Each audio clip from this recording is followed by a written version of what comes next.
So ito na, mga kababayan.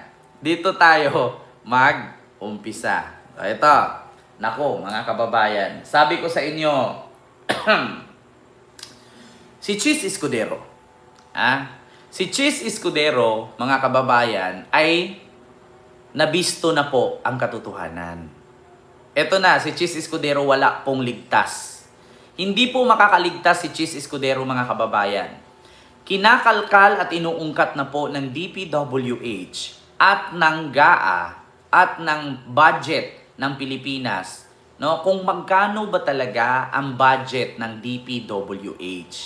Bakit sumubra ng almost 280 billion ang kanilang pondo? O, ito na, mga kababayan. Walang ligtas si Chis Escudero, mga kababayan. Nabibisto na po. Nako po. Ito po ha. Nako, like, share, and subscribe kayo. Ulitin ko, mga kababayan. Si Chis Escudero po ay nabisto na po ng DPWH at ng tawag dito, budget or finance ng ating bansa. So ito po, mga kababayan. Lilinaw lang. Yung NIP for 2025 budget, pinag-uusapan natin ha. Nung lumanding sa amin yung NEP at ginawa namin gabyan, ang pondo ng DPWH is 898 billion. Tama? Ang pondo ng DPWH na pinirmahan ni PBBM ay 800 plus billion. No? 800 billion plus. Tandaan ninyo ha, 800 billion. Ulitin ko ha, mga kababayan. Ulitin natin. Paglilinaw lang. Yung NIP for 2025 budget, pinag-uusapan natin ha. Nung lumanding sa amin yung NIP at ginawa namin gabyan, ang pondo ng DPWH is 898 billion. 898 billion.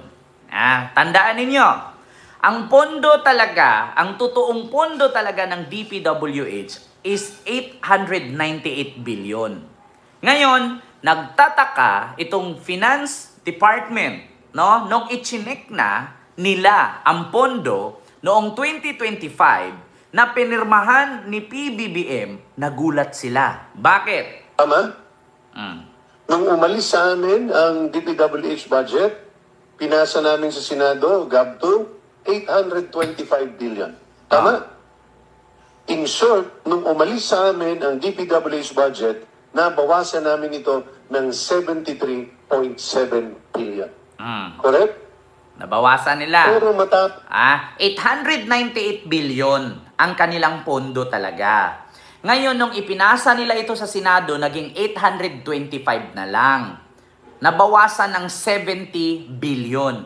Pero, nagulat sila nung lumabas na ang budget na pinirmahan ni PBBM.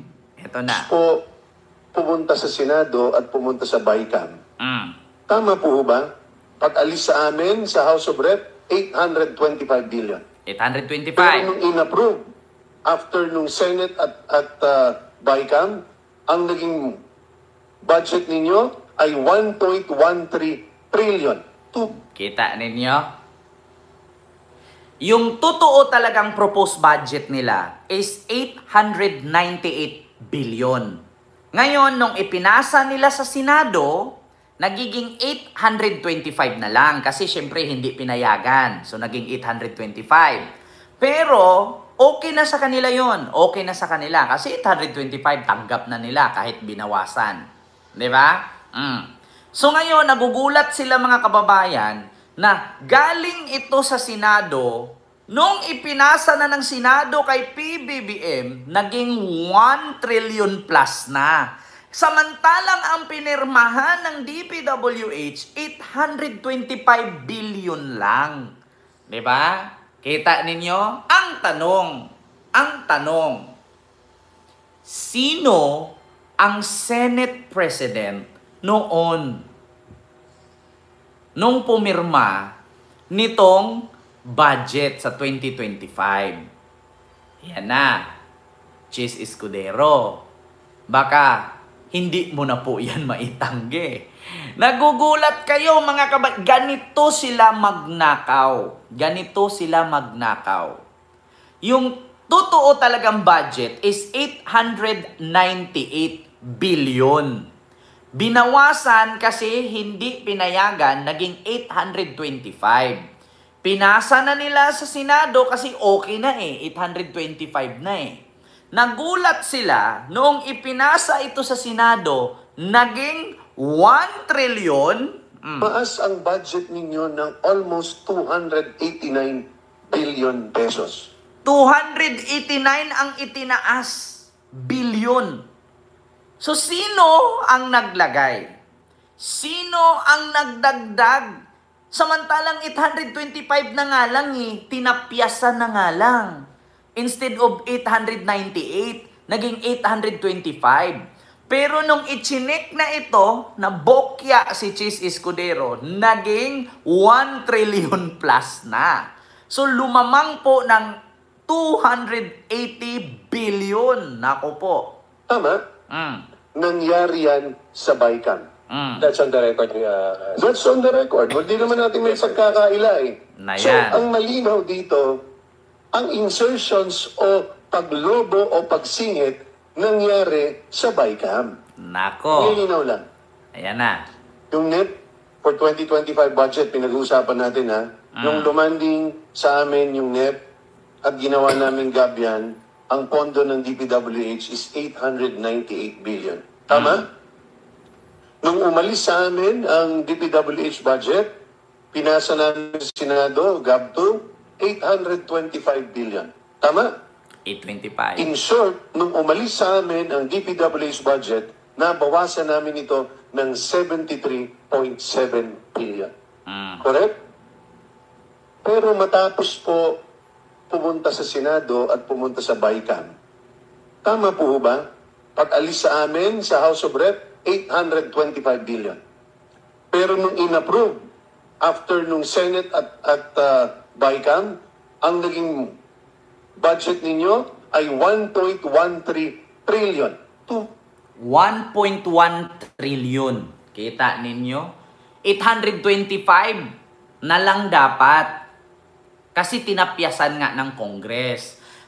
Kasi ang Congress kasi kailangan alamin nila pag may mga hindi naman masyadong importante, kukunin nila yung takalkasan nila yon para hindi masyadong malaki at mabudgetan naman yung iba. O katulad ng DSWD, ng DOH, ng PhilHealth, may ganyan-ganyan. Ang nangyari mga kababayan, nagulat ang House of Representatives. Noong lumabas na ito sa 2025 na pinirmahan ni PBBM, lumubo ng 289 billion. Naging 1.1 trillion na. Noong natanggap ni Chis, sa kamay na niya napunta, naging 1.1 trillion. Ang tanong ngayon, saan napunta ang 289 billion? Putang ina, mas malaki pa ang kinita ng insertion kaysa sa project ng mga diskaya. Kita niyo yan? Kita niyo? Magkano ang project ng mga diskaya na nakuha nila? 270 trillion. Billion. 270 billion. Ang project nila na nakuha. Ngayon, mga kababayan, hindi po yun lahat nakuha nila ay sa kanila. Mga ibang project doon, may substandard, mayroong ghost project. Totally, napunta naman sa gobyerno, ngunit hindi nga lang 100%. Pero eto mga kababayan, mas matindi pa sa kabulastugan ng mga diskaya ang ginawa ng insertion. 289 billion. Walang kapagod-pagod. 289 billion. Walang infrastructure, walang building, walang tulay, walang ilog, walang baha, walang schools, walang hospitals, walang clinic, walang centers. 289 billion. Kanino napunta?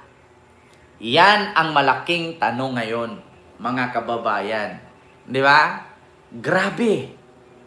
Grabe. Grabe ang pagnanakaw mo, Kilay. Kita mo? Buti pa nga ang mga diskaya Kahit sabihin mong nagnakaw sila, hinukus-pukus nila ang budget, at least may maipatayo, substandard. May naipagawa, hindi tapos. At least nabawasan yung 270 billion na nakuha nilang project mula kay Digong hanggang kay PBBM sa 2025. Pero ito talaga, insertion sa Senate. Isang taon lang, 289 billion. Putang ina, oh. Putang ina talaga. Kaya pala nakabili ka ng bahay sa Boracay. Kaya ka pala nakabili ng bahay sa Europe. Yeah? Mas mayaman ka pa pala kay Saldico. Putang inan yan. Diba?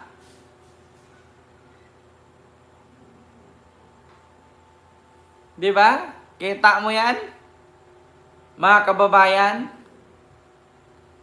Kita nyo? May bahay sa Europe, may bahay sa Boracay. Magkano ang mga presyo dyan? May bahay ka sa Manila, may mansyon ka sa lugar niyo sa probinsya. May mga mamahalin kang mga singsing, mga alahas, mga painting, mga bag. Kita nyo yan? Grabe, mga kababayan. Kung tayo'y galit na galit sa mga diskaya, hindi ka ba magalit dito sa 289 billion? Mas malaki pa sa nakuha ng mga diskaya? Buti nga ang mga diskaya, 2017 hanggang 2025, ilang years yun bago nila na-claim? 17, 18, 19, 20, 21, 22, 23, 24, 25. 9 years. Itong insertion sa Senado, isang taon. 289 billion. Diba? So, mga kababayan, Diyos mio marimar. Saan ba yung ano dito, sound nito? Sound check, mga kababayan. Nakita nyo yan? Diyos mio marimar. Oh, ito oh. Pangilinaw lang. Yung NEP for 2025 budget, pinag-uusapan natin ha. Nung demanding sa amin yung NEP at ginawa namin gabyan, ang pondo ng DPWH is 898 billion. Tama? Nung umalis sa amin ang DPWH budget, pinasa namin sa Senado, GAB2, 825 billion. Tama? In short, nung umalis sa amin ang DPWH budget, nabawasan namin ito ng 73.7 billion. Correct? Pero matapos po pumunta sa Senado at pumunta sa BICAM, tama po ba? Pag-alis sa amin sa House of Rep, 825 billion. Pero nung in-approve, after nung Senate at BICAM, ang naging budget ninyo ay 1.13 trillion. Tumaas ang budget ninyo ng almost 289 billion pesos. Kita ninyo? Grabe. O, ito, may comment si Ma'am sino ba? Sino yung nag-comment na hindi basta-bastang makabili ng bahay sa Europe kung hindi ka billionaire? Sabi ni Ma'am. Nabasa ko yung comment niya eh. Diba? Ay, Diyos ko. Kent, hindi ka na mahunting ng mga DDS na false alarm sila. Sabi ni Fatso Casper. Bakit ba? Bakit ba nila ako hinahunting? Diba? Oo, correction. 3,000 isang taon. Mas mahal pa sa amilyar. Maraming salamat po. Diba? Ibalik ang pera ng kaban ng bayan. Diba? Ma'am Ana, hello po. And Queen, Sir Kendry, ayan, A Wicked Empath, and kay Deep Mariano. Diba? Kita nyo yan mga kababayan? Ganun katindi ang pagnanakaw ni Kiso or ni Kilay. Sino ang Senate President noon na tumanggap ng proposal budget ng DPWH mula sa Kongreso? Ang Kongreso inaccept ang pondo na nagkakahalaga ng 825 billion nung ipinasa nila sa Senate. Pero nung nasa Senate na at pinirmahan na ni PBBM, napunta na sa BICAM, ang lumabas na pondo ng DPWH ay instead of 825 billion, naging 1.13 trillion na. Lamang po ng 289 billion ang budget nila. Paano nangyari yun? Sino ang Senate President nung time na yun? Yan ang tanong. Hindi ka basta-basta bumili ng bahay unless di ka bilyonaryo at citizen dito sa Europe. So, ibig sabihin pala, nakabili sila ng bahay sa Europe, meron silang citizenship na in-apply. Kaya, kailangan po talaga na i-look out po yan or i-elbow. No? Meron po dapat yung bulletin lookout order. Yung mga sangkot na yan. Kasi delikado. Kapag ito'y nakasuhan, baka biglang maglipara ng Europe yan. Magugulat tayo, wala na. Parang saldi ko na ang kalabasan yan. 'Di ba? Diyos mio Marimar. Hay, nako. Ken, good evening. Kanina pa ako nakinig. Napamura ka talaga. Halos ako kumikita ng 400 sa paninda ko. 'Di ba? Hirap ako sa budget ng mga buwaya. Sabi ni Amril Reynosa. Biruin ninyo mga kababayan. Ang mga politician, milyones araw-araw, bilyones ang taon. Pero tayong mga Pilipino na nagbayad ng tax, 'di ba? Nagbayad ng tax. Putang ina, hindi nga tayo halos kikita na 1,000 sa isang araw. Swerte na. Ako, magkano lang sinasahod ko sa sideline ko? 700. Isang araw yan. Oo, buti na lang may kinikita ako sa YouTube kahit papano, nadadagdagan. Oo. Kasi sa totoo lang, kung aasa ka sa YouTube, wala. Hindi naman milyon ang views ko eh. Kung milyon ang views ko, malamang sa malamang, kumikita ako dyan na daan-daan libo yan, isang buwan. Hindi naman tayo umaabot milyon. Minsan 50,000 lang, minsan 20,000, 10,000. Anong kikitain yan? Hindi naman tayo masikat na vlogger. Hindi, kailangan pa rin natin magtrabaho. At kailangan pa rin natin magbayad ng tax. Pero putang ina, itong mga politician, kaya pala, nagkakandara pa makapasok sa posisyon. Kaya pala, nagkakandara pa, di ba, na makapasok sa pwesto kasi malaki pala ang nakawan dyan. Di ba? Kita ninyo yan? Malaki pala ang nakawan. Malaki pala ang kitaan dyan. Akala ko ang buhaya, nasa sapa lang yan, nasa ilog eh. Putang ina, nasa gobyerno pala. Di ba? Kaya hindi na po ako nagtaka na kung bakit ang Nepal at Indonesia pinagsisilaban nila ang mga kapulungan or mga bahay kapulungan ng kanilang mga, di ba? Diyos ko, Ma'am Jocelyn Para, kita mo yan? Halos tayo, Diyos ko, ako, ilang oras akong nakatayo sa trabaho. Walang upuan, walang bulsa, walang upuan. Pwede ako sumandal siko, pero bawal akong umupo. And si Roel Costello, maraming salamat po sa iyong Australian super sticker. Thank you so much. Kita nyo yan? Magkanong kinikita natin? 'Di ba? Magkanong kinikita ng mga nagtitinda sa bangketa? Minsan hahabulin ka pa ng MMDA. Minsan aagawin pa yung paninda mo. Pero putang ina, itong mga politician na to, bilyones ang kanilang ninanakaw.